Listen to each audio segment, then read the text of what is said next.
तुझा अवतार सखा माझा असा ज्यांचा अधिकार आहे, जे निगमवल्ली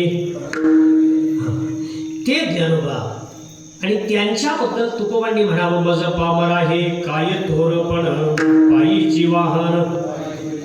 आता आपला भाग वेगळा आहे. 2-4 तारखा वाढल्या का आपण म्हणतो नाही, त्यांना काय कळतं.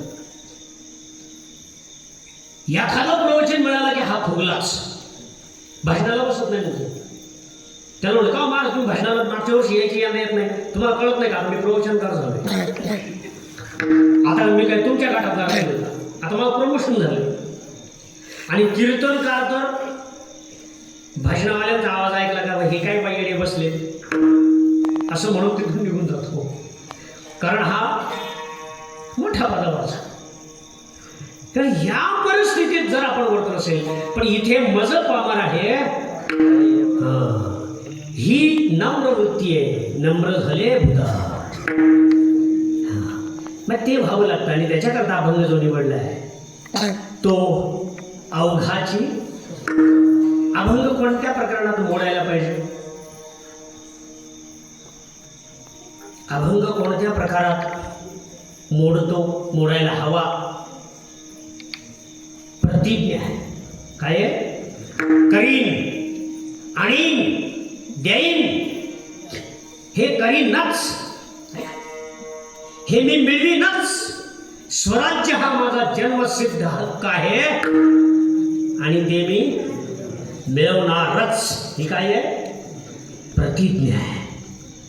छत्रपती शिवाजी महाराज वयाच्या कितव्या वर्षी नाही, 16 फार उशिरा, 14व्या वर्षी प्रतिज्ञा करतात. आणि म्हणून आम्ही त्या एका पोवाड्यात म्हणजे रचना करताना मुद्दाम म्हटलं त्याच्याकरता, रायरेश्वराच्या मंदिरात त्यांच्याच वयाची 12-13 वर्षाची पोरं जमवली आणि सांगितलं रायरेश्वराला मंदिरात येऊन, काय माझ्या राजानं कमाल केली, बाळगोपाळाची सेना जमवली. माझ्या राजानं कमाल केली, बाळगोपाळाची सेना जमवली.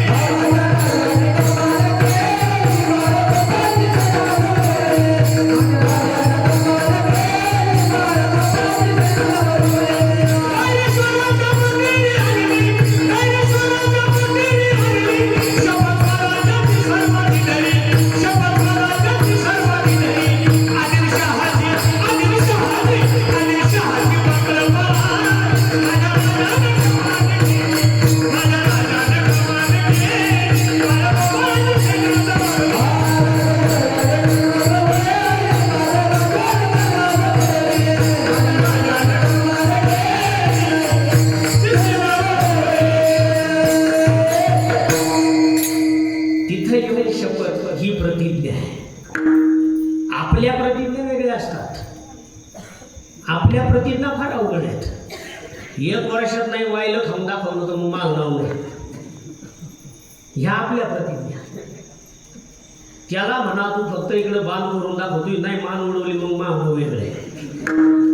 या आपल्या हलकट माणसांच्या हलकट प्रतिज्ञा. तुम्हाला कळत नाही, कारण मला माहिती तुम्ही त्यातले नाहीच. हे आमच्याकडेच एक काही काही नमुने, पण ह्या आपल्या प्रतिज्ञा आहेत. एका वर्षात नाही पळून गेले तर मग नावच नाही. एका वर्षात नाही त्याची जिरवली तर मग नावच नाही. ह्या असल्या हलकट प्रतिज्ञा करणारे काही हलकट असतात. पण आमच्या महापुरुषांच्या प्रतिज्ञा, बाबासाहेबांची प्रतिज्ञा, या भारतातून मी जातीयता हद्दपार करीनच, ही बाबासाहेब आंबेडकरांची प्रतिज्ञा आहे. या भारतामध्ये पुन्हा धर्माचा झेंडा मी उभारीनच, विवेकानंदांची प्रतिज्ञा आहे. आणि प्रसंगी समुद्राला सुद्धा ठेंगा दाखवीन, पण माझ्या भारत मातेला मुक्त करीन. विनायक दामोदर सावरकरांची प्रतिज्ञा. असल्या प्रतिज्ञा करायला बरं, आपल्याला काय अडचण आहे असल्या प्रतिज्ञा करायला? मुळात लक्षात ठेवा, जे राक्षसांच्या पोटी जन्माला येतात ते राक्षसांच्या प्रतिज्ञा करतात, जे भूताख्याताच्या पोटी जन्माला येतात ते तसल्या प्रतिज्ञा करतात. पण मुळात आपलं रक्त हे छत्रपती विनायक दामोदर सावरकर, विवेकानंद, तुकोबा आणि ज्ञानोबाचं आहे. आणि त्याच्यामुळं असल्याच प्रतिज्ञा आपल्याकडून सुद्धा झाल्या पाहिजे. आणि मला खात्री आहे इथे बसलेल्या प्रत्येकामध्ये याच महापुरुषांचं दिव्य तेजस्वी रक्त सळसळत आहे. फक्त त्याची आठवण करून देण्याची गरज आहे. माझा तुमच्यावर पूर्ण विश्वास आहे. तुम्ही छत्रपतींचे छावे आहात. तुम्ही विवेकानंदांचे वारस आहात. तुम्ही ज्ञानोबा तुकोबांचे वारकरी आहात. त्यामुळे आपण क्षुद्र हृदयाचे असूच शकत नाही. फक्त आपल्याला त्याचा काय पडलाय? विसर. आणि तोच विसर भगवद्गीतेमध्ये भगवंत काढतात जेव्हा अर्जुन म्हणतो मी लढणार नाही, मला युद्ध करायचं नाही, मला मारायचं नाही, मला झुंजायचं नाही, तेव्हा तोच भगवंत सांगतो क्षुद्रम हृदयम दुर्बल्यम त्यक्तोत्तिष्ठ परंतप न तत्त्वयुपद्यते. हे हृदयातलं दौर्बल्य काढून टाक. तू क्षुद्र नाही आहेस, तू हलका नाही आहेस. तुझ्यामध्ये पर्वताला चूर्ण करून टाकण्याचं सामर्थ्य आहे. तुझ्यामध्ये समुद्राला पिऊन टाकण्याचं सामर्थ्य आहे. आणि ही वाक्य केवळ बोलण्यासाठी नाहीत. या वाक्यांमध्ये छत्रपती ज्या प्रतिज्ञा करतात, काय प्रतिज्ञा आहे छत्रपतींची?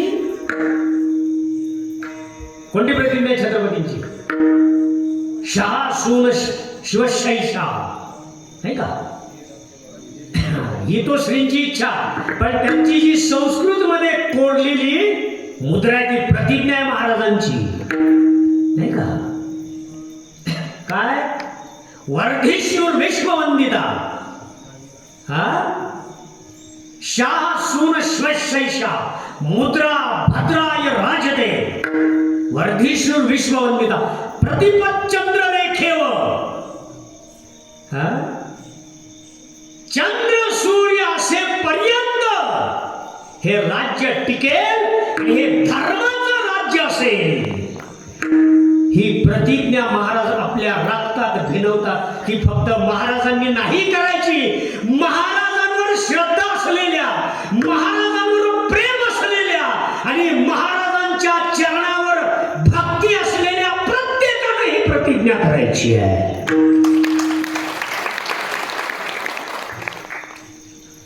आणि म्हणून त्याच प्रकारच्या प्रतिज्ञा करण्यासाठी, त्याचीच आठवण करून देण्यासाठी अवघाची संसार सुखाचा करीन. केवळ माझं घर नाही, केवळ माझं गाव नाही, तर अवघाची सुखाचा करीन आणि आनंदे भरीन.